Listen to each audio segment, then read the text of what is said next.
আসসালামু আলাইকুম। দেশে এসে তারেক জিয়া রাজনৈতিক দলগুলোকে যে বার্তা দিয়েছেন, উনি গতকালকে যেই বক্তব্যটা দিয়েছেন খুবই গুরুত্বপূর্ণ বক্তব্যটা পুরো। সেখানে উল্লেখযোগ্য বক্তব্য হলো, আমি একটুখানি বিশ্লেষণ করব।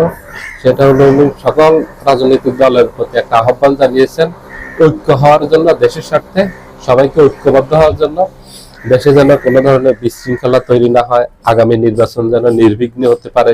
দেশি বিদেশি যে ষড়যন্ত্র চলতেছে, যে চক্রটা চেষ্টা করতেছে আগামী নির্বাচন বানচাল করার জন্য, তারা যেন সফল না হয়। এতে সকল রাজনৈতিক দলগুলোকে ঐক্যবদ্ধ থাকতে হবে। এখানে এই আহ্বানটা খুবই গুরুত্বপূর্ণ একটা আহ্বান জানিয়েছেন উনি। দেশে এসে সবার প্রতি একটা ভালো একটা বার্তা দিয়েছেন রাজনৈতিক দলগুলোর প্রতি, যে উনি সামনে সবাইকে নিয়ে রাজনীতি করতেছেন, শুধু দলকে নিয়ে না, অন্যান্য দলকে নিয়ে। কারণ একটা দেশকে যদি এগিয়ে নিতে হয়, তাহলে এটা ওনার একার পক্ষে সম্ভব হবে না, শুধু বিএনপির পক্ষে সম্ভব হবে না। এটা সকল দলের সহযোগিতা লাগবে, সকল দলের সহযোগিতা ছাড়া এটা সম্ভব না। এটা উনি কিন্তু দেশে মাটিতে পা দিয়ে বুঝতে পেরেছেন যে ওনার একার পক্ষে দেশের স্থিতিশীলতা রক্ষা করা সম্ভব হবে না।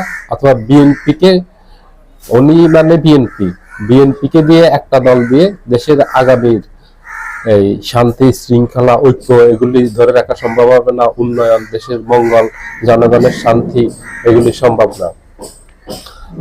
ওনার দলে যারা ছিলেন অথবা ওনার জোটে যারা ছিলেন, মঞ্চে অনেকেই ছিলেন, এরা নেতা বড়, কিন্তু ওনাদের দল খুবই ছোট। জনগণের মাঝে ওই দলগুলোর অবস্থান খুবই দুর্বল, কারণ ওনাদের অত জনসমর্থন নেই। ব্যারিস্টার আন্দালিব রহমান পার্থের বাংলাদেশ জাতীয় পার্টি, ওটার তেমন একটা জনসমর্থন নেই। জুনায়েদ সাকি, উনি নেতা বড়, কিন্তু ওনার দলের জনসমর্থন নেই।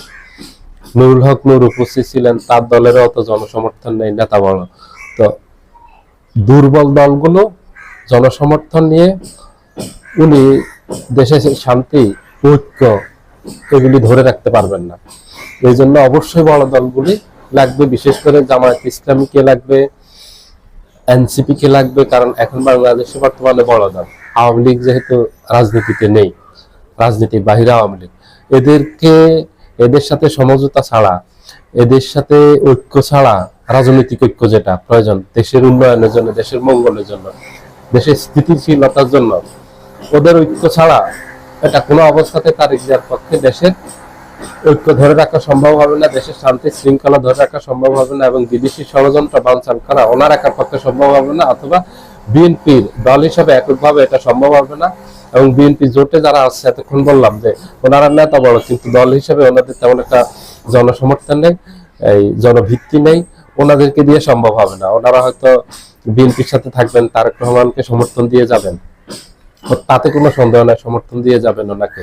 কিন্তু বড় যেই দলগুলো যাদের ব্যাপক জনসমর্থন আছে, জামায়াত ইসলামী এবং এনসিপি, তাদেরকে ওনার প্রয়োজন হবে।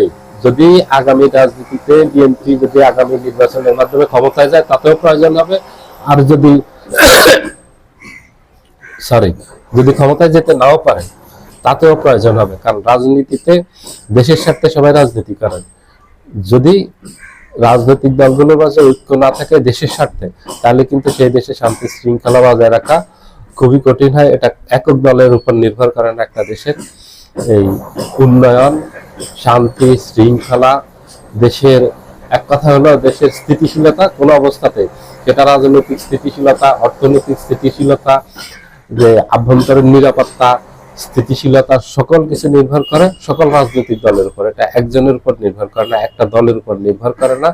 এটা উনি উপলব্ধি করছেন। ওরা এই উপলব্ধিটা সবাই আলোচনা করতেছেন এবং এটা বেশ প্রশংসিত হচ্ছে। কারণ উনি সবার প্রতি ভালো একটা বার্তা দিয়েছেন যে সবাইকে নিয়ে আগামী রাজনীতি উনি করতে চান। এখানে ইঙ্গিতপূর্ণ যে বক্তব্যটা দিয়েছেন যে সকল রাজনৈতিক দলের সাথে উনি সমঝোতার ভিত্তিতে রাষ্ট্র পরিচালনা করতে চান। যদি বিএনপি ক্ষমতায় যায় তাতেও, আর যদি নাও যায় তাহলে আগামী রাজনীতি দেশের স্বার্থে, জনগণের স্বার্থে উনি সবাইকে নিয়ে রাজনীতি করতে চান।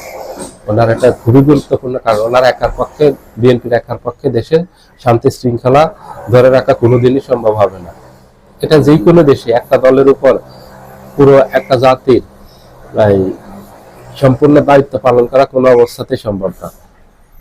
দল আলাদা আলাদা থাকবে, মত আলাদা থাকবে, পথ আলাদা থাকবে, কিন্তু দেশের স্বার্থে, জাতীয় স্বার্থে সবাইকে ঐক্যবদ্ধ থাকতে হবে, এটা উনি বুঝতে পেরেছেন। সবাই ভালো থাকবেন। আল্লাহ হাফিজ।